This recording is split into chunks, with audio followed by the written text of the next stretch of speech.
The wagon wheel cracked against a jutting rock, and Zelda Rivers felt her entire collection of dried feverfew scatter across the rutted dirt road leading into McGill, Nevada. It was October 1877, and she had traveled 300 miles from Sacramento with nothing but her medical knowledge, her late mother's herbalism journals, and a determination to help those who could not afford the exorbitant fees of traditional physicians. She knelt in the dusty road, her worn calico dress spreading around her like a faded blue flower as she gathered the precious herbs. Each stem represented hours of careful harvesting, drying, and storing. Each leaf could mean the difference between life and death for someone suffering from fever or infection. Her fingers worked quickly, aware that the sun was beginning its descent behind the distant mountains, painting the sky in shades of orange and purple that would have been beautiful if she were not so concerned about losing her supplies. "You need help with that, miss." The voice came from above, and Zelda looked up to find herself staring at a pair of well-worn leather boots, then up further to meet the concerned gaze of a man sitting astride a chestnut mare. He was perhaps 26 or 27, with sun-darkened skin and light brown hair that curled slightly at the ends beneath his wide-brimmed hat. His eyes were a striking shade of hazel, and there was something genuine in his expression that made Zelda feel less defensive than she normally would have been when approached by a stranger. "I have it under control, thank you," she said, though even as she spoke, another gust of desert wind sent several more stems of feverfew tumbling away from her grasp. The man dismounted without asking permission and began helping her collect the scattered herbs. His hands were large and calloused, the hands of someone who worked hard for his living, but he handled the delicate plants with surprising care. "These are medicinal, right? My mother used to make teas from plants like these when I was young." "Yes," Zelda said, softening slightly. "Feverfew is excellent for headaches and inflammation. I am a healer, an herbalist specifically. I have come to McGill to provide medical care for those who cannot afford conventional doctors." The man paused in his collecting and looked at her with renewed interest. "McGill does not have much in the way of medical care. Doc Henderson died last spring, and the nearest physician is in Ely, 20 miles north. Most folks just suffer through whatever ails them." "That is precisely why I am here," Zelda said, accepting the handful of herbs he offered and carefully placing them back into her leather satchel. "My mother was a healer in California. She taught me everything she knew before she passed 2 years ago. Since then, I have been studying, learning, and treating people where I could, but I wanted to go somewhere I was truly needed." "Well, you have certainly found the right place for that." He extended his hand. "Lucas Donovan. I work the Silverton Ranch about 5 miles west of town. Been there 3 years now since I came from Texas." Zelda shook his hand, noting the firm but gentle grip. "Zelda Rivers. Thank you for your assistance, Mr. Donovan. Lucas, please." He smiled, and Zelda noticed the way it reached his eyes, creating small lines at the corners that suggested he smiled often.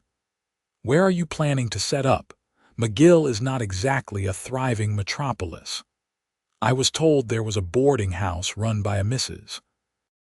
Fletcher who might have a room available. I plan to work from wherever I can until I establish myself. I have enough money saved for perhaps 3 months of room and board, and after that, I will rely on whatever my patients can pay." Lucas frowned slightly, his brow furrowing. "Mrs. Fletcher's place is decent enough, but you will have difficulty treating people from a boarding house room. The walls are thin, there is little privacy, and you would need space for supplies, for patients to wait, for examinations." "I will make do," Zelda said firmly, though his words echoed her own private concerns. I did not come here expecting luxury or convenience. I came to help people. Something in Lucas's expression shifted, a kind of respect settling into his features. I believe you. Come on, let me help you get your wagon into town. That wheel looks like it might not make it another mile without some attention. He was right. By the time they reached the small main street of McGill, the wheel was wobbling dangerously. McGill was smaller than Zelda had imagined, just one main street with perhaps 20 buildings total. There was a general store, a saloon, a livery stable, a small church, Mrs. Fletcher's boarding house, and several other establishments that were harder to identify in the gathering dusk. The town sat in a valley between low mountains, and the air already carried the chill that would deepen once the sun fully set. Lucas helped her secure her wagon at the livery, speaking in low tones with the stable keeper about repairs. Zelda noticed he paid for the wheel repair himself before she could protest, waving off her objections. Consider it a welcoming present to McGill. We need a healer here, Miss Rivers. The least I can do is make sure you can get around. Mrs. Fletcher's boarding house was a 2-story wooden structure that had seen better days, but was clean and well maintained. The proprietress herself was a widow of about 50, with steel gray hair and sharp blue eyes that assessed Zelda thoroughly before offering a room at the rate of $3 per week, including breakfast and supper. You are the healer girl, Mrs. Fletcher said, and it was not quite a question. Word has already spread. Emily at the general store got a telegram from her cousin in Sacramento mentioning you might be coming this way. Word travels fast, Zelda said, surprised. Not much happens in McGill, Mrs. Fletcher replied. A young woman traveling alone to set up as an herbalist is news. You will have patients soon enough. Half the town has ailments they have been living with because they cannot afford to make the trip to Ely or pay a real doctor's fees. Zelda tried not to bristle at the term real doctor. She had encountered this attitude before, the dismissal of herbalism and traditional healing as somehow less legitimate than conventional medicine. But she kept her voice even. I assure you, Mrs. Fletcher, my training is thorough, and my methods are effective.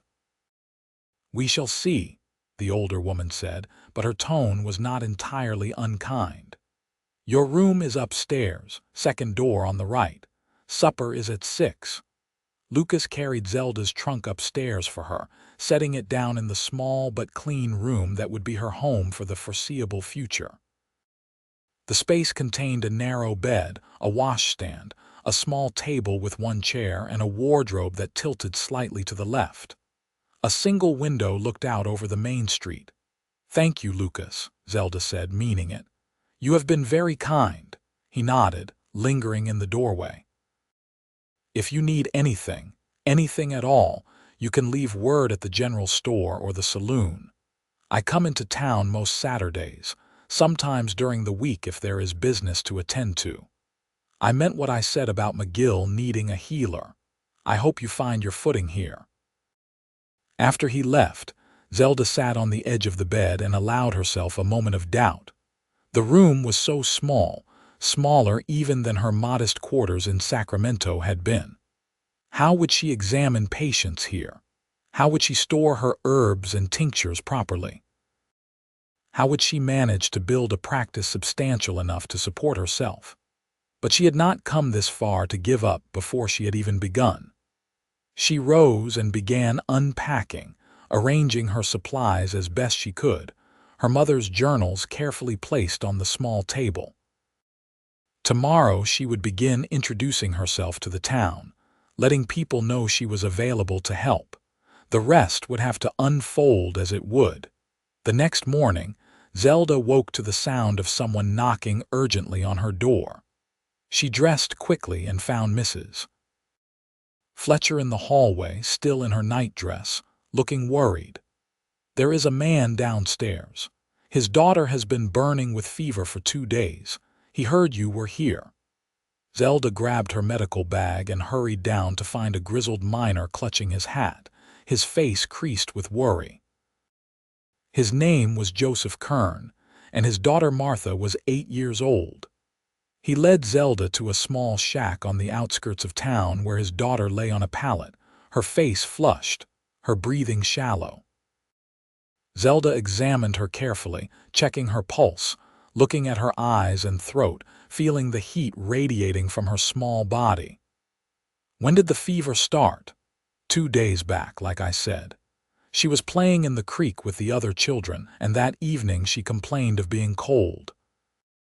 By the next morning she was like this. Has she been drinking water? Some. Not much. She says her throat hurts. Zelda looked at the rash spreading across Martha's chest and abdomen.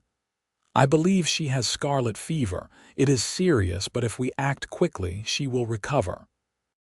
She spent the next hour brewing a tea from elderflower and yarrow to help break the fever, showing Joseph how to apply cool compresses to bring down her temperature gradually. She left him with detailed instructions, a supply of herbs, and a promise to return that evening to check on Martha's progress. "How much do I owe you?" Joseph asked, reaching for his small coin purse. Zelda saw the worn, thin state of it and shook her head. "Pay me whatever you can afford when Martha is well. Right now, just focus on following my instructions." Word of her treatment spread quickly. By noon, 3 more people had come to Mrs. Fletcher's boarding house seeking help. An elderly woman with arthritis in her hands, a ranch hand with an infected cut on his arm, and a young mother whose baby had colic that kept the whole household awake at night. Zelda treated them all in the small dining room of the boarding house, much to Mrs. Fletcher's visible irritation, though the older woman said nothing. For the arthritis, Zelda prepared a salve from beeswax and willow bark. For the infection, she cleaned and dressed the wound with a poultice of honey and golden seal. For the colicky baby, she gave the mother fennel tea and showed her how to massage the infant's stomach. By the end of her first week in McGill, Zelda had treated 23 patients. Most could pay only a few cents, some paid in food or other goods, and several could pay nothing at all.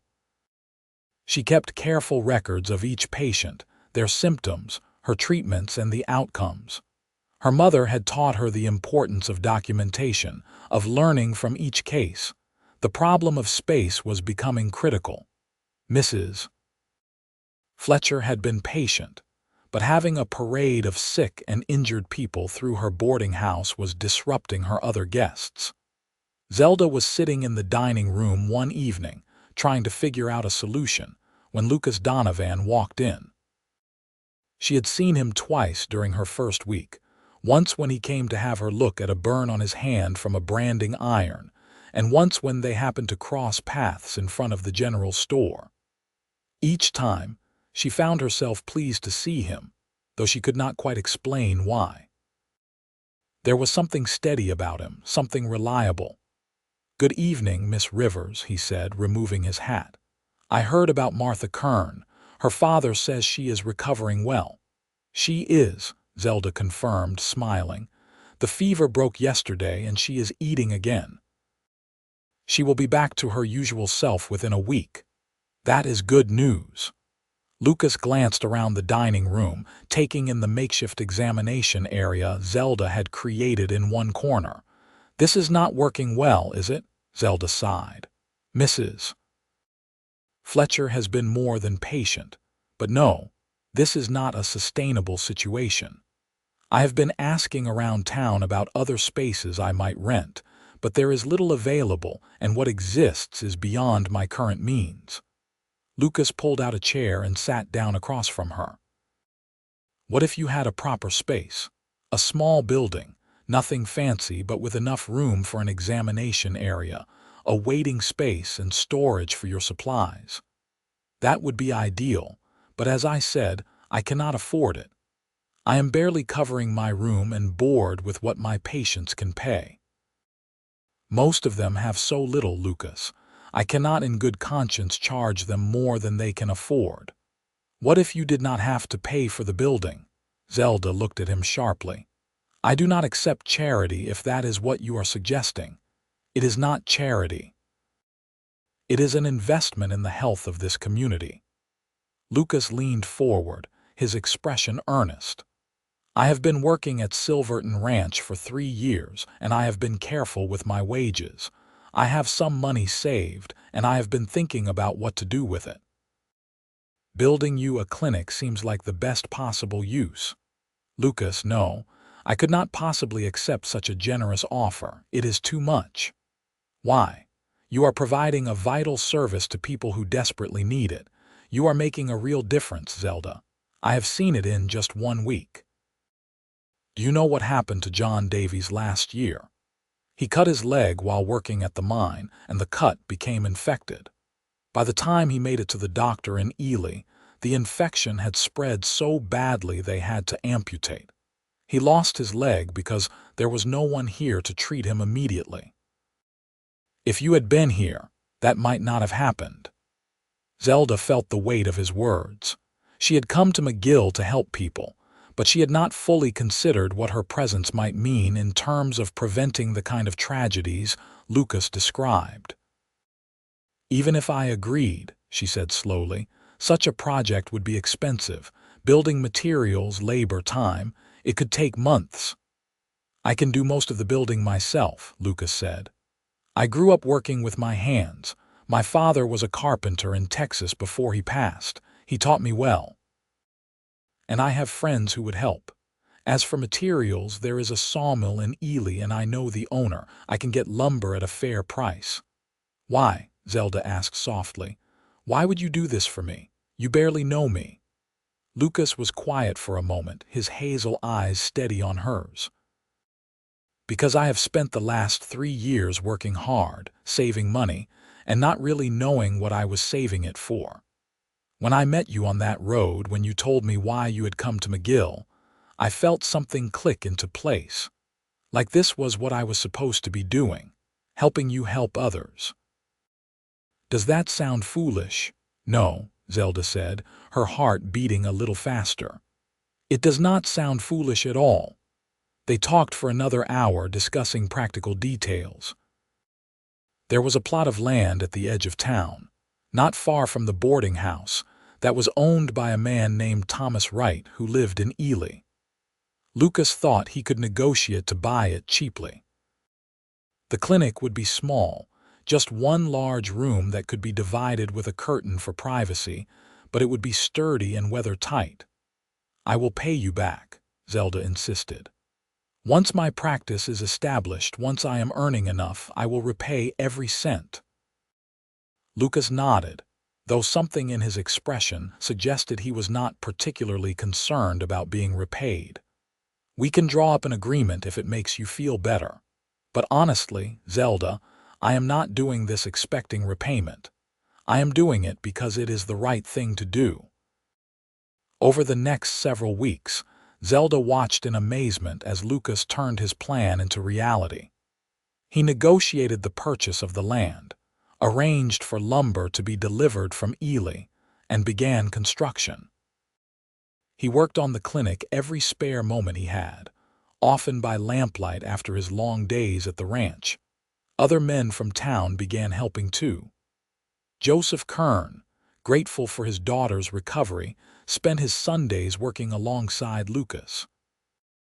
The ranch hand whose arm Zelda had treated came by in the evenings. Even Mrs. Fletcher's nephew, a quiet young man named Peter, contributed several days of labor. Zelda found herself drawn to the construction site whenever she had free time between patients. She would watch Lucas work, admiring the competent way he handled tools, the careful attention he paid to every detail. He was building her clinic as if it were something precious, something that mattered deeply. One afternoon in early December, she brought him lunch, a basket packed by Mrs. Fletcher with bread, cheese, and dried apples. Lucas was on the roof, hammering shingles into place, and he climbed down when he saw her approach. "You did not have to do this," he said, but she could see he was pleased. "You have been working since dawn. You need to eat." They sat together on a lumber pile, the December sun surprisingly warm on their faces. The clinic was taking shape, its frame sturdy and true, walls beginning to enclose the space. "It is beautiful," Zelda said softly. "I still cannot quite believe you are doing this." "I am almost finished," Lucas said. "Another week, maybe two, and it will be ready. I have been thinking about the inside. You will need an examination table, shelves for your supplies, chairs for patients who are waiting. I can build those too. Lucas, you have already done so much." "I want to," he said, and there was something in his voice that made Zelda turn to look at him fully. His hazel eyes met hers, and the moment stretched between them, charged with something unspoken. "Why?" she asked again, though she thought she might already know the answer. Lucas set down his lunch, his expression serious. "Because every time I see you with your patients, every time I hear about someone you have helped, I feel proud. Proud to know you, proud to be part of what you are doing here. And because I think about you constantly. In the morning when I wake up, during the day while I am working, at night before I sleep. I think about your dedication, your kindness, your intelligence. I think about the way you really listen when people talk to you, the way you treat everyone with dignity regardless of whether they can pay you. I am building you this clinic because I believe in what you are doing, but I am also building it because I am falling in love with you, and I want to give you something that shows you how much I admire who you are." Zelda felt tears prick her eyes. No one had ever said anything like that to her before. No one had ever seen her so clearly, valued her work so deeply. "Lucas, I do not know what to say." "You do not have to say anything. I am not asking for anything in return. I just wanted you to know." But Zelda did know what to say, and she realized as she looked at this man who had given so much of himself. His time, his labor, his resources to help her achieve her goals, that her feelings had been growing too. "I think about you constantly as well," she said quietly. "Every time I see you, I feel lighter somehow. Happier. You make me believe that good people still exist in the world, people who do kind things without expecting anything in return. I have been so focused on my work, on my calling, that I did not realize I was falling in love with you too." Lucas reached out and took her hand, his calloused fingers warm around hers. "May I court you properly then?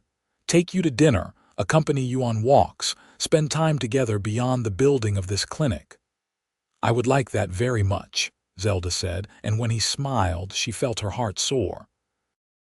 Their courtship unfolded naturally over the following weeks. Lucas finished the clinic just before Christmas, and the town threw a small celebration for the opening. Zelda moved her practice into the new space, marveling at the examination table Lucas had built, the shelves that lined one wall, the wood stove that would keep the space warm through the winter. Her patient load increased steadily. With a proper clinic, more people felt comfortable seeking her help. She treated everything from common colds to serious injuries, always with the careful attention to detail her mother had instilled in her. Some paid in cash, some in goods, and some could pay nothing at all, but Zelda turned no one away. Lucas came to see her almost every evening, often bringing her dinner when she worked late. They would sit together in the clinic after her last patient left, talking about everything and nothing. She learned about his childhood in Texas, how he had left home at 19 after his parents died, seeking a new start in Nevada. He learned about her mother's legacy, the journals and knowledge passed down through generations, Zelda's dream of making healing accessible to everyone. On New Year's Eve, Lucas took her to dinner at the modest restaurant attached to McGill's only hotel. Afterwards, they walked through the cold December night, their breath forming clouds in the air. When they reached the clinic, Lucas pulled her gently into his arms. "This has been the best year of my life," he said. "Meeting you, building the clinic, watching you help so many people, falling in love with you, all of it." Zelda reached up and touched his face, feeling the slight roughness of stubble, the warmth of his skin. "Mine too. I came here thinking I would be alone, focused only on my work. I never imagined I would find someone like you." When he kissed her, gentle and sweet under the starlit Nevada sky, Zelda felt a sense of rightness settle deep in her bones. This was where she was meant to be, doing this work, with this man. Winter deepened, bringing cold and occasional snow to McGill. Zelda's clinic became not just a place of healing but a gathering spot, somewhere warm where people could come when they needed help or just someone to talk to. She treated frostbite and pneumonia, set broken bones, and delivered babies. Lucas was often there, helping with whatever she needed, proving to be a calm presence during emergencies. In February, a crisis struck. A fire at one of the mines trapped 6 men underground. When they were finally rescued, all of them had suffered from smoke inhalation and burns. The clinic became an emergency hospital, with Zelda working around the clock to save lives. Lucas stayed with her the entire time, following her instructions, fetching supplies, providing whatever support she needed. All 6 men survived, though recovery was long and painful. Zelda used every bit of knowledge she possessed, applying burn salves made from calendula and comfrey, giving them teas to help their lungs heal, sitting with them through the worst of the pain. The town's gratitude was immense, and even those who had initially been skeptical of an herbalist now became believers in her methods. Spring came, bringing warmth and the first wildflowers to the desert. Zelda's practice was thriving enough that she was able to start paying Lucas back for the clinic, though he protested each time she gave him money. Their relationship had deepened through the winter months, and everyone in McGill knew they were courting seriously. One evening in April, Lucas came to the clinic after her last patient had left. He looked nervous, which was unusual for him. "Zelda, I would like to take you somewhere tomorrow. Will you come with me?" "Of course." "Where are we going?" "It is a surprise. Dress for riding." The next day was Sunday, Zelda's day of rest from the clinic unless there was an emergency. Lucas arrived with 2 horses, and they rode west out of town, toward the mountains. The landscape was beautiful in the spring, painted with colors that the winter had hidden.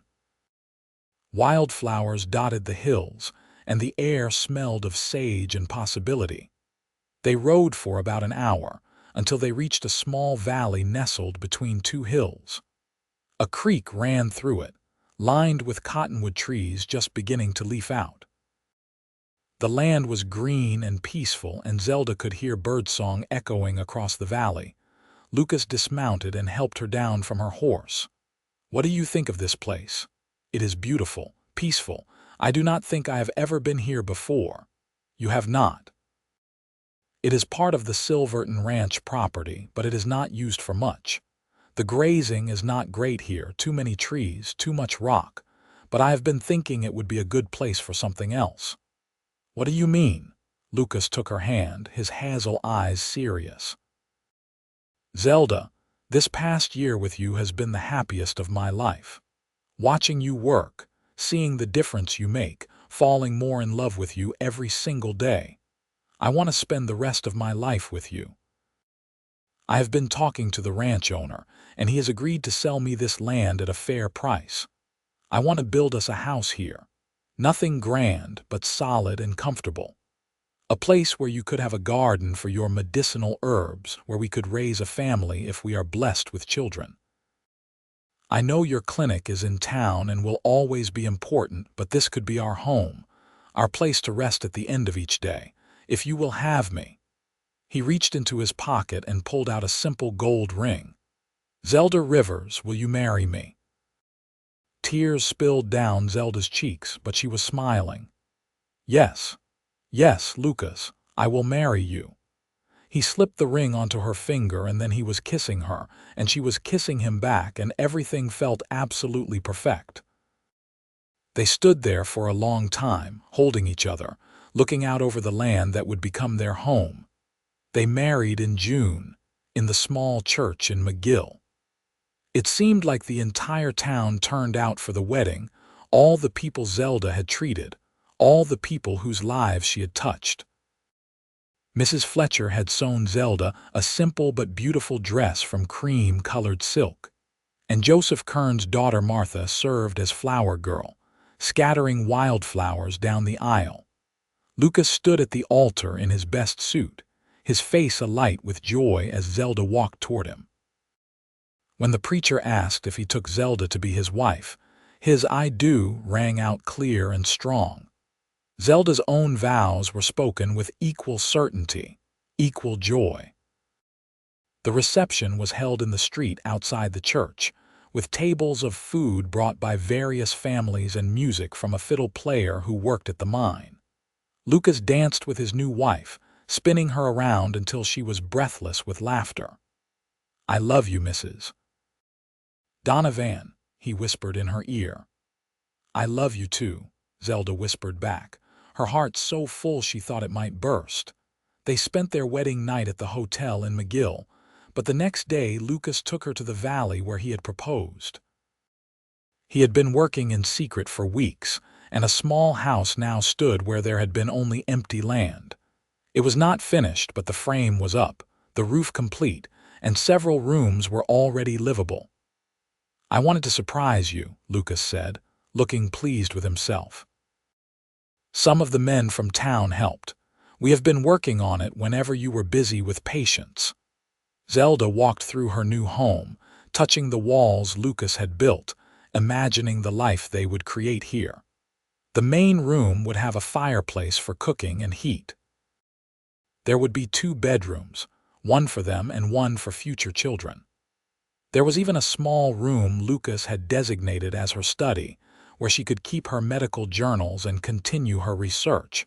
Over the following months, they settled into married life. Zelda continued running her clinic, her reputation growing throughout the region. People from Ely and even further traveled to see the herbalist in McGill, who charged what people could afford and whose treatments actually worked. Lucas finished their house, adding touches he thought would make Zelda happy: built-in shelves for her books, a large garden plot behind the house where she could grow medicinal herbs, a porch where they could sit together in the evenings. Their days developed a rhythm. Lucas would wake before dawn to ride to the ranch where he still worked. Zelda would go to the clinic, treating patients throughout the day. In the evenings, they would return home together, and Zelda would work in her garden while Lucas took care of the horses and the chickens they had acquired. They would have dinner together, talking about their days, making plans for the future. At night, they would lie in each other's arms, feeling blessed by the life they had built. In November, Zelda realized she was pregnant. She had missed her monthly cycle twice, and there were other signs she recognized from her medical training. When she told Lucas, he picked her up and spun her around, his face alight with joy. "A baby," he kept saying. "We are going to have a baby." "We are," Zelda confirmed, laughing at his excitement. "In about 7 months, if my calculations are correct." Lucas became even more attentive than before, if that was possible. He insisted she not overwork herself, though Zelda pointed out that women had been having babies and continuing their work for all of human history. Still, she appreciated his concern and found herself taking more breaks, closing the clinic earlier in the evenings. Her pregnancy progressed smoothly. She continued seeing patients throughout, though she trained a young woman named Sarah Mitchell to assist her, knowing she would need help after the baby came. Sarah was 18, bright and eager to learn, and Zelda thought she might have real talent as a healer. In June of 1879, Almost exactly 1 year after their wedding, Zelda went into labor. Lucas was beside himself with worry, but Mrs. Fletcher and 2 other experienced women from town came to help. The labor was long but uncomplicated, and when dawn broke, Lucas was finally allowed into the bedroom to meet his son. Zelda held the baby, a healthy boy with a shock of dark hair and his father's hazel eyes. "What should we name him?" she asked Lucas softly. Lucas touched his son's tiny hand, his expression full of wonder. "What about James after my father, James Donovan?" "James," Zelda repeated. "I think that is perfect." Becoming parents added a new dimension to their lives. Zelda reduced her hours at the clinic for the first few months, though Sarah proved capable of handling simple cases. Lucas would hurry home from the ranch each day, eager to spend time with his son. They would sit together in the evenings, passing James back and forth, marveling at his tiny fingers and toes, the serious expressions that would cross his face. As James grew from infant to toddler, Zelda gradually returned to her full schedule at the clinic. Lucas's mother-in-law minded James during the day when both parents were working, and the arrangement worked well. James was a happy child, curious about everything, constantly getting into things he should not. In the fall of 1881, when James was just over 2 years old, Zelda discovered she was pregnant again. This time, she felt more confident, more prepared for what was coming. The pregnancy was easier than the first, and in May of 1882, she gave birth to a daughter. They named her Rose after Lucas's mother. Life in McGill continued to unfold. The town grew slowly, gaining a few new families, a second saloon, and eventually a proper school where James and Rose would one day attend. Zelda's clinic remained the primary source of medical care for the area, and her reputation continued to grow. She wrote several articles for medical journals about her herbal treatments, and she began training other young women who wanted to learn herbalism. Lucas left his job at Silverton Ranch when James was 5, deciding to focus on building furniture and doing carpentry work in town. He was talented, and there was enough demand to support them, especially combined with Zelda's income from the clinic. It meant he could be home more, could spend more time with their children, and both he and Zelda appreciated the change. The years passed in a rhythm of work and family, of small joys and occasional challenges. When James was 7 and Rose was 5, Zelda found herself pregnant once more, this time with twins. The pregnancy was difficult, and even Zelda's extensive medical knowledge could not prevent her from feeling exhausted and uncomfortable. Lucas hired additional help around the house, and Sarah took on more responsibility at the clinic. The twins, a boy and girl they named Thomas and Lily, were born in March of 1887 after a difficult labor that frightened Lucas more than he wanted to admit. But Zelda pulled through, and the twins were healthy if small. Having 4 children was chaotic in the best possible way, and the house rang with laughter and occasional tears, with the sounds of childhood in all its messy glory. Through it all, Lucas and Zelda's love for each other only deepened. They had built something remarkable together, not just the clinic, though that remained a source of pride, but a life, a family, a partnership based on mutual respect and deep affection. On their 10th wedding anniversary, Lucas took Zelda back to the valley where he had proposed, leaving the children with Mrs. Fletcher for the night. They sat by the creek, now with a proper house visible in the background, lights glowing in the windows. "Do you remember standing here that day when I asked you to marry me?" Lucas asked, his arm around Zelda's shoulders. "Of course I remember. I remember everything about that day. How nervous you looked, how beautiful the valley was, how certain I felt when you asked me. Do you have any regrets?" "Your practice has grown so much. You could have done anything, gone anywhere. Sometimes I wonder if being tied to McGill, to me and the children, has limited you." Zelda turned to face him fully, cupping his face in her hands. "Lucas Donovan, marrying you was the best decision I ever made. Building a life with you, raising our children, serving this community, this is exactly where I want to be.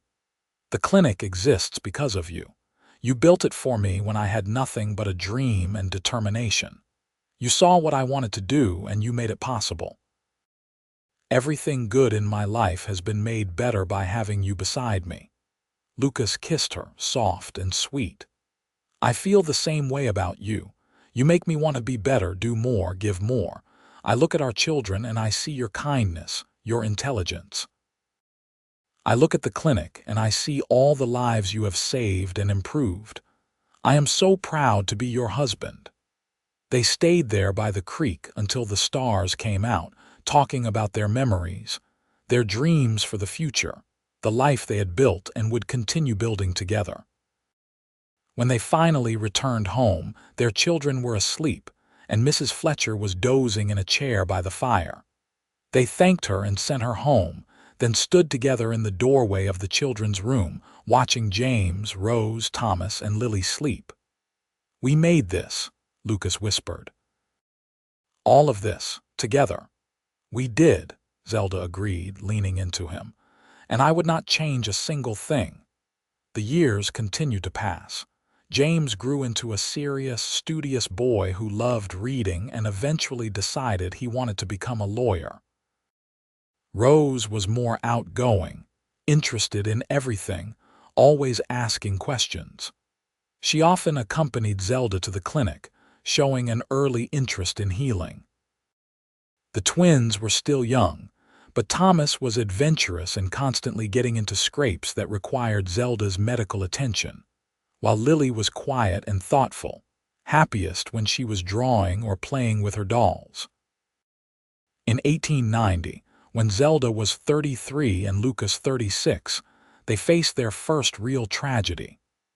Mrs. Fletcher, who had been such a part of their lives since Zelda first arrived in McGill, fell ill with pneumonia. Zelda did everything she could, using all her knowledge and skill, but Mrs. Fletcher was 72 and her lungs were weak. She died peacefully, surrounded by people who loved her, including Zelda and Lucas. The loss hit Zelda hard. Mrs. Fletcher had been like a mother to her, providing guidance and support when she first arrived in McGill, sewing her wedding dress, helping deliver her children. Lucas held her while she cried, understanding that sometimes even the best healers cannot save everyone. But life continued, as it always did. James entered school in Ely, boarding during the week with a family there so he could get a better education. Rose, now 8, took over helping her mother at the clinic whenever she was not in the McGill school. The twins started school as well, and suddenly the house felt quieter during the day. Zelda and Lucas found themselves with more time together, though both were still busy with work. They would often take evening walks, just the two of them, talking about their days, their children, their dreams. These walks became precious to them, a reminder of their early courtship, of the foundation their relationship was built on.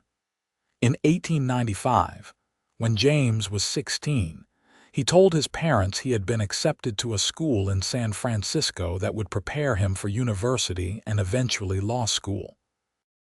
It was an opportunity Zelda and Lucas could not deny him, even though it meant he would be far from home. They sold some land Lucas had acquired over the years to help pay for it, wanting to give their son every chance to pursue his dreams. The day they put James on the stagecoach to Carson City where he would catch a train west, Zelda cried. Lucas put his arm around her, his own eyes damp. "He will be fine. He is smart and capable and we raised him well." "I know, but he is my baby, our firstborn. It is so hard to let him go."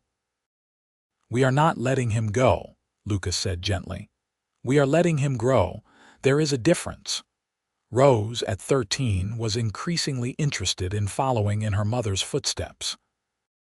She had a natural talent for healing, able to diagnose problems quickly and remember complex information about various herbs and their uses.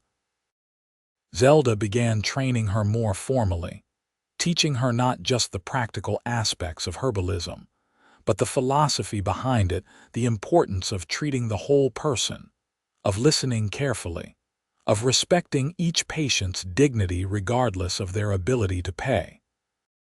One evening, as they were closing up the clinic together, Rose asked, "Mama, do you ever wish you had become a different kind of doctor, the kind that went to medical school and has a fancy degree?" Zelda considered the question carefully. "Sometimes I wonder what that path would have been like. But no, I do not wish I had chosen differently.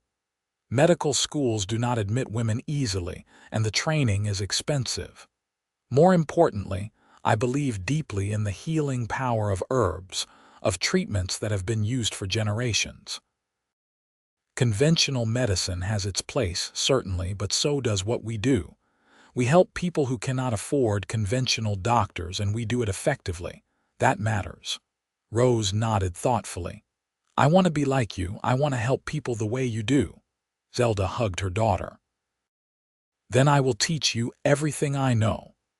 The twins, now 8 years old, were developing their own interests. Thomas announced he wanted to be a rancher like his father had been, working with horses and cattle. Lily, still quiet and artistic, talked about becoming a teacher. Lucas encouraged both of them, building Thomas a small shed where he could practice carpentry and helping Lily set up a little schoolroom where she taught lessons to her dolls. In 1898, Lucas turned 45, and Zelda organized a surprise party for him at the clinic. The building had been expanded twice over the years, and now included a large waiting room that could accommodate gatherings. The whole town seemed to turn up, all the people Lucas had helped over the years, all the families grateful for the clinic he had built. Lucas stood in the center of the room, looking overwhelmed by the outpouring of affection. When he spoke, his voice was thick with emotion. "I came to McGill 21 years ago with nothing but my skills and a desire to work hard. I never imagined I would find such a wonderful community, such good friends, and I certainly never imagined I would find a love like I have with Zelda. Thank you all for making this town a home and for celebrating with me tonight." Zelda watched her husband, her heart full. He was graying at the temples now, lines around his eyes and mouth, but to her he was as handsome as the day she met him on that dusty road. More than handsome, he was good, kind, steady. Everything she had built in her life had been made possible by his support, his belief in her, his willingness to work beside her.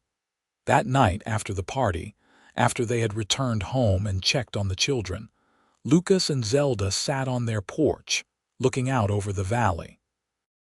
21 years, Lucas mused. Sometimes it feels like yesterday that I saw you kneeling in the road, picking up those scattered herbs. Sometimes it feels like a lifetime. Both are true, Zelda said, taking his hand. Every day with you feels new, and yet I cannot imagine my life without you. You gave me so much, Lucas, not just the clinic, though that was extraordinary. You gave me a partner, a true partner who sees me as an equal. You gave me love and support and a family I cherish. You gave me a home. You gave me purpose, Lucas replied. Before you, I was just drifting, working hard but not really building toward anything. You showed me what really mattered, helping people, making a difference, creating something lasting. I built the clinic with my hands, but you filled it with healing and hope. That is so much more important. They sat in comfortable silence, hands linked, watching the stars appear one by one in the darkening sky. The house behind them was quiet, their children asleep, their lives woven together so thoroughly that Zelda could not imagine where she ended and Lucas began. Rose graduated from the McGill School in 1900 and announced her intention to work full-time at the clinic with her mother. She was 17 now, beautiful and capable, with her mother's healing gifts and her father's steady reliability. Zelda had never been so proud of any of her children, though she loved them all equally. Together, mother and daughter expanded the clinic's services. Rose suggested they offer regular well baby visits for new mothers, something Zelda had not systematized before. They also started hosting monthly talks on health topics: nutrition, sanitation, preventing common illnesses. The community responded enthusiastically, and the clinic became even more central to McGill's life. James came home from San Francisco that summer, now 21 and full of ideas about justice and law. He had grown into a tall, serious young man who looked remarkably like his father. He spent hours talking with Lucas about his studies, his dreams of practicing law in Nevada, perhaps even becoming a judge one day. Lucas listened with pride, knowing his son would accomplish great things.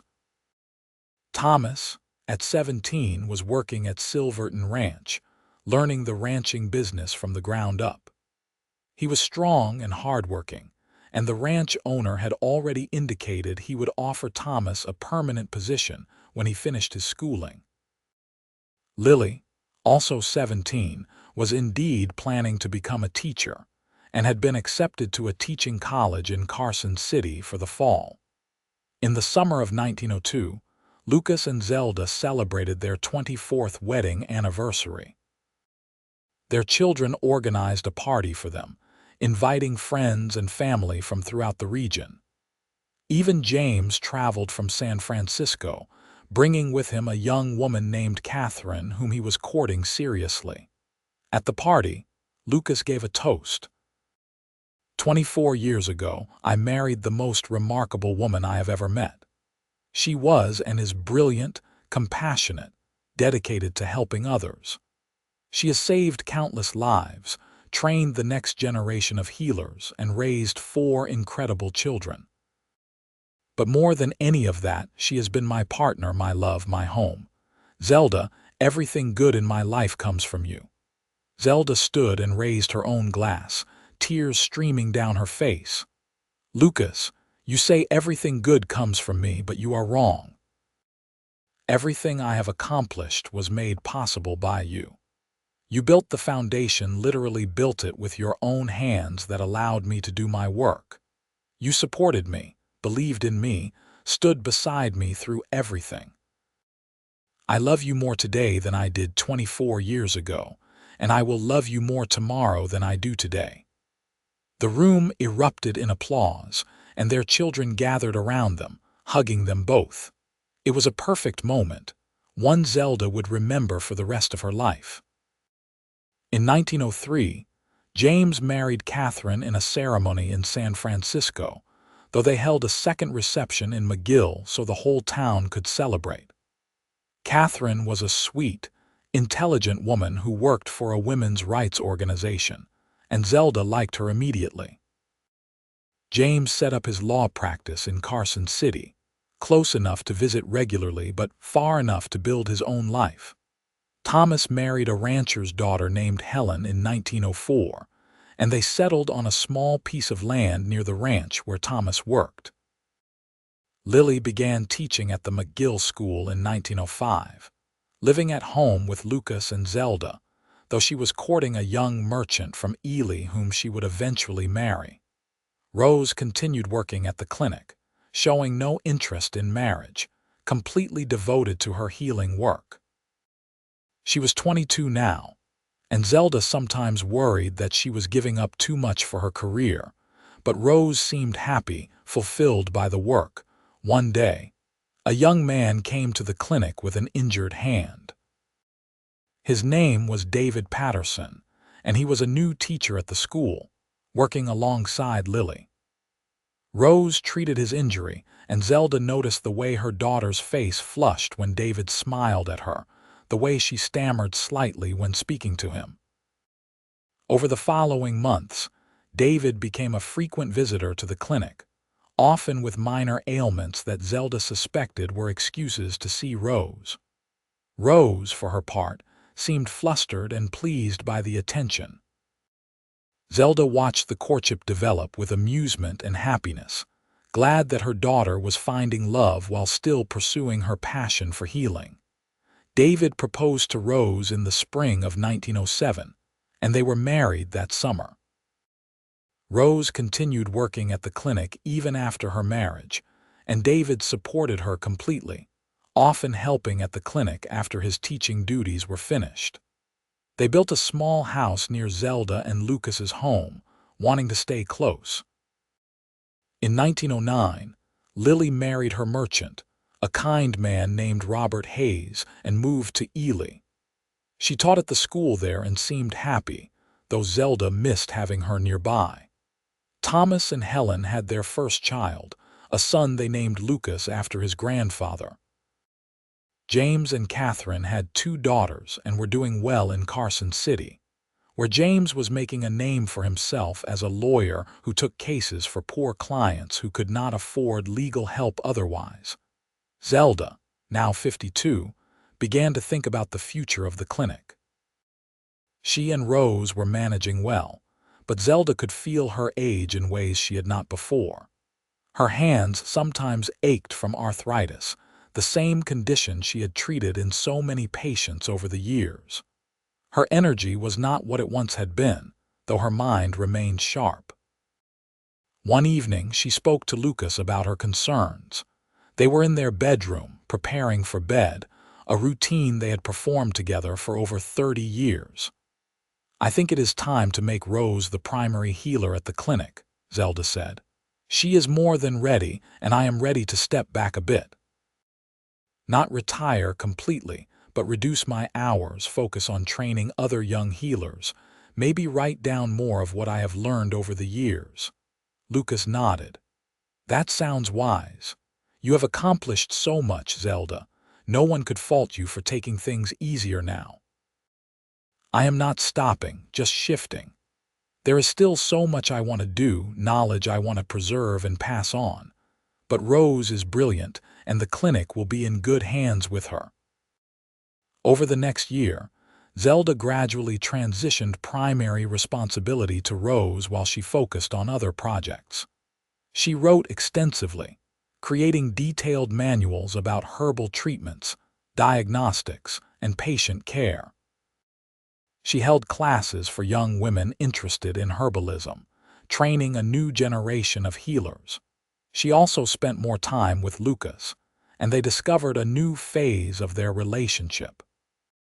With the children grown and the clinic in Rose's capable hands, they had time for each other in ways they had not since the early days of their marriage.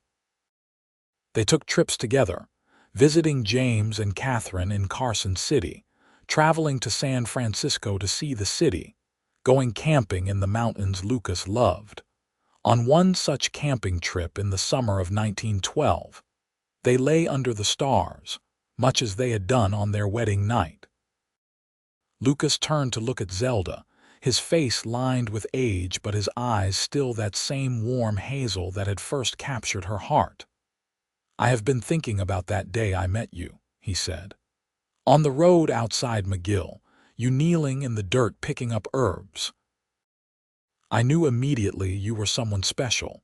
Did you feel anything like that when you saw me?" Zelda smiled. "I thought you were kind. That seems like a small thing, but it is not.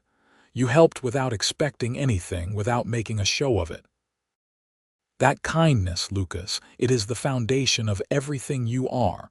And yes, I felt drawn to you, though I did not understand why at first.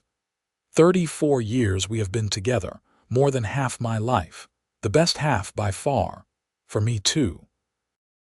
Everything I am, everything I have accomplished has been possible because of you. The clinic was your dream, your skill, your dedication. I just built the building. You built more than a building. You built a space where healing could happen, where the poor could get care, where knowledge could be shared. You built it because you believed in me, in my work, in the importance of helping others.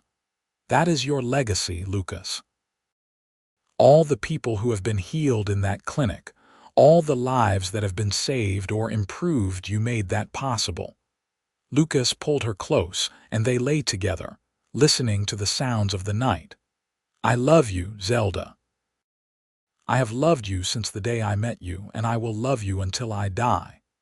And I love you, Zelda whispered. Always. In 1915, Zelda turned 58 and Lucas 62. They were both in relatively good health, though age was making itself felt in various ways. Lucas's back troubled him from years of hard physical labor, and Zelda's hands continued to stiffen with arthritis. But they adapted, finding ways to continue doing what mattered to them. The clinic thrived under Rose's leadership. She had expanded it again, adding a second examination room and hiring another young woman to assist. The clinic now served not just McGill but several surrounding communities, and Rose's reputation rivaled her mother's. David, Rose's husband, had become principal of the school, and they had 3 children who were bright and curious like their parents. Thomas had become a successful rancher, owning his own spread now with Helen. They had 4 children, and Thomas often joked that he was trying to keep up with his parents' production. James had risen to prominence as a lawyer and was being discussed as a potential candidate for district attorney. Lily and Robert had moved back to McGill, where Lily taught at the school and Robert opened a general store that competed successfully with the original establishment. All of the children visited frequently, and the house that Lucas had built was often filled with grandchildren. Zelda loved these chaotic gatherings, loved watching Lucas with the grandchildren, teaching them to carve wood or telling them stories from his life. In the spring of 1918, the world was in turmoil with the Great War raging in Europe, and a terrible influenza was beginning to sweep across the globe. McGill was not spared. The illness hit hard, and suddenly the clinic was overwhelmed with desperately ill patients. Zelda came out of her semi-retirement, working alongside Rose around the clock. They used every treatment they knew: elderberry and echinacea to support the immune system, yarrow and boneset for the fever, special teas to help patients breathe. Some patients recovered, but others did not. The clinic became a place of both healing and death, and it took a toll on everyone involved. Lucas helped however he could, bringing supplies, sitting with patients, comforting families. At 65, he was supposed to be taking things easy, but the crisis demanded everything from everyone. In November of 1918, as the influenza finally began to wane, Lucas collapsed while helping to move a patient. Zelda was at his side immediately, her healer's instincts taking over even as her heart clenched with fear. She examined him carefully and realized he had suffered a stroke. Not a severe one, but serious enough. She treated him with everything she knew, using herbs to improve circulation and prevent clotting, working with him daily on exercises to restore function. Lucas recovered most of his abilities, but he was never quite the same. His left side remained slightly weak and he tired more easily. "I am an old man," he joked, though Zelda could see the frustration in his eyes. "Time catches up with everyone. You are not that old, just 65. We have years ahead of us," and they did. Lucas adapted to his limitations, finding new ways to be useful. He could not do heavy physical labor anymore, but he could still carve beautiful things, could still help with bookkeeping at the clinic, could still be present for his family. The years after the stroke were quieter, but no less meaningful. Lucas and Zelda settled into a peaceful routine, spending much of their time together. They would sit on their porch in the evenings, watching the sunset over the valley, talking about their memories, their children, their life together, on their 40th wedding anniversary in 1918, their children organized a massive celebration. All 4 children came with their families, along with what seemed like the entire town of McGill. The party was held at the clinic, the building Lucas had constructed 4 decades earlier. As part of the celebration, the town officially renamed the clinic the Donovan Clinic in honor of both Lucas and Zelda's contributions to the community. A plaque was unveiled, reading, "Founded 1877, built by Lucas Donovan, dedicated to healing all who enter, regardless of ability to pay." A testament to love, dedication, and service. Zelda stood looking at the plaque, tears streaming down her face. Lucas came up behind her, wrapping his arms around her waist. "Does this seem real to you?" she asked. "Sometimes I still feel like that 23-year-old woman who arrived in town with nothing but her medical bag and a hope that she could make a difference." "You did make a difference, more than you probably even realize. Think about all the people who came to this clinic over the years, all the lives saved, all the suffering relieved. Think about Rose and the other healers you have trained, carrying on this work. That is your legacy, Zelda. Not just the healing you did, but the healing that will continue because you taught others." "We did it together," Zelda said firmly. "None of this would exist without you. The clinic is as much your legacy as mine." They stood together, surrounded by their children and grandchildren and the community they had served for over 40 years. It was a perfect moment, a culmination of decades of love and work and dedication. Lucas's health remained stable for several more years. He and Zelda continued their quiet life, finding joy in simple things: their morning coffee together, walks around their property, visits from grandchildren, watching Rose manage the clinic with such skill and compassion. In 1923, when Lucas was 70 and Zelda 66, they took one final trip together. They went back to the place where they had first met, that rutted road outside McGill, where Zelda had been gathering scattered herbs and Lucas had stopped to help. The road was better maintained now, smoother, but it was still recognizable. They stood there together, remembering that day 46 years earlier. "I knew," Lucas said quietly. "The moment I saw you, something in me knew you were going to change my life. Did you know you would love me? I knew I wanted to help you. The love came quickly after, but that first impulse was to help, to be of service. You taught me that, Zelda. You taught me what it means to dedicate your life to something bigger than yourself." "We taught each other," Zelda said. "You taught me that asking for help is not weakness, that partnership is stronger than going alone. You taught me what real love looks like, not the dramatic, passionate kind from novels, but the steady, daily choosing each other kind. The building together, growing together kind." They stood there until the sun began to set, painting the Nevada sky in brilliant colors, then returned home to the house Lucas had built, the life they had created together.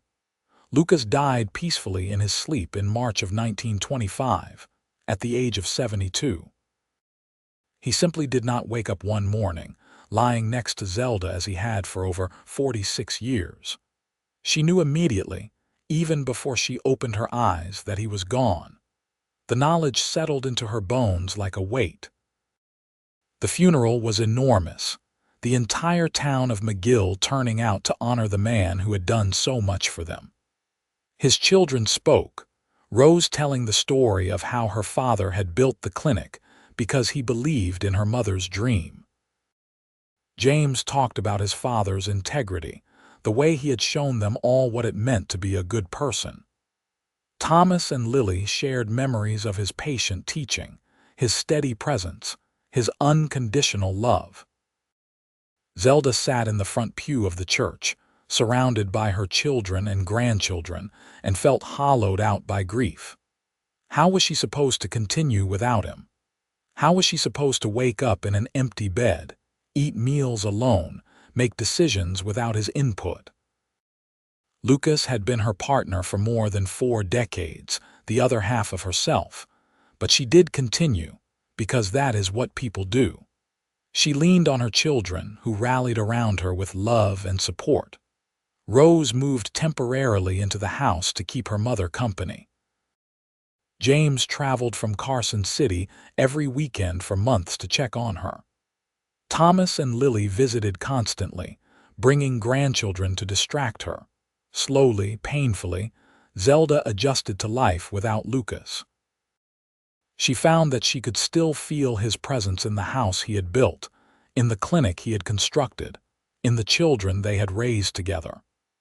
He was in the sunset over the valley, in the medical journals she had written, in every act of healing that happened at the clinic. She began spending more time at the clinic again, not treating patients but teaching, writing, preserving knowledge. She worked on a comprehensive guide to herbalism, hoping to create something that could outlast her, that could help future healers. On what would have been their 47th wedding anniversary, Zelda went to the cemetery where Lucas was buried. She sat beside his grave for hours, talking to him, telling him about the children and grandchildren, about the clinic, about how much she missed him. "I will see you again," she said finally. "I do not know when, but I will. And until then, I will keep doing the work we started together. I will keep healing people, teaching others to heal. Our legacy will continue." Zelda lived for another 7 years after Lucas's death. She continued her teaching and writing, became a beloved grandmother and great-grandmother, and remained a vital part of the McGill community. When she died in 1932 at the age of 75, it was peacefully, in the bed she had shared with Lucas for so many years. Her funeral was even larger than his had been. The clinic closed for the day, and people came from throughout Nevada to pay their respects to the healer who had dedicated her life to helping others. Rose spoke at the service, her voice strong despite her tears. "My mother taught me that healing is about more than just treating symptoms. It is about seeing people fully, honoring their dignity, meeting them where they are. She lived this every day of her life. And she taught me that love means supporting someone's dreams, even when those dreams require sacrifice. My father built this clinic because he loved my mother and believed in her mission. My mother built a lifetime of healing because she loved humanity and believed everyone deserved care. Together, they created something extraordinary." Rose continued running the Donovan Clinic for many more years, eventually passing it on to her own daughter, who passed it to her son. The clinic stood in McGill for over 100 years, always maintaining the founding principle that Zelda had established: no one would be turned away because of inability to pay. The house Lucas built stood for even longer, occupied by various members of the Donovan family throughout the decades. The valley remained peaceful and beautiful, a testament to the life two people had built there through love, dedication, and shared purpose. In the clinic, Zelda's comprehensive herbal medicine guide was used for generations, her knowledge passing down through the years. Medical students from throughout Nevada came to study at the Donovan Clinic, learning not just techniques but philosophy, the importance of accessible health care for all people. The story of Lucas and Zelda became part of McGill's history, told and retold. The cowboy who built a clinic for the herbalist who healed the poor, the partnership that changed a community, the love that built something lasting, and in a way they did continue together, even after death. Every patient treated at the clinic was a continuation of their work. Every healer trained there carried forward their values. Every person who benefited from accessible health care was living proof of what Lucas and Zelda had started on that dusty road in 1877, when a young herbalist scattered her feverfew and a kind cowboy stopped to help. Their graves sit side by side in the McGill cemetery, the headstones simple, but bearing an inscription chosen by their children. Lucas and Zelda Donovan. They healed a community and loved each other deeply. Their legacy lives on. And it did live on. In the clinic that still stood, in the descendants who carried their values forward, in the story that reminded people of what was possible when love and dedication combined to serve something greater than oneself. They had built something beautiful together, something that outlasted them both, something that continued to heal and help long after they were gone. The Wild West had been a harsh place, full of challenges and dangers, but it had also been a place where two people could meet by chance and build an extraordinary life together. Where a cowboy with carpentry skills and a big heart could construct not just a building but a legacy.